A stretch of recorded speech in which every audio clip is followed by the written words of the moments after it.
when you're menstruating if you are really, really, really far out of alignment. And then if you still don't treat yourself, then it compounds. And that's why we find out about endometriosis and PCOS. Those are compounded. This is me speaking not as a doctor, me speaking as somebody whose sole focus is getting the womb better. I see that we don't have signs of endometriosis and PCOS until it's a few years into getting your period. And that is because your period, your womb when it's cramping is like, I'm in pain, help me. And you don't help it. And maybe you go to the doctor and you say, I'm in pain, help me. And the doctor says, okay, I'm going to give you this birth control pill.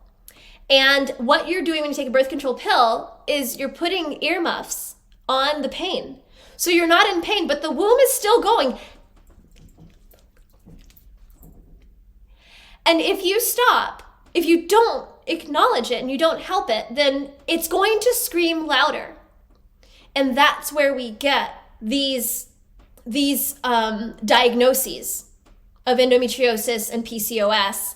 And fibroids are sometimes present when we first start menstruating, or they do develop.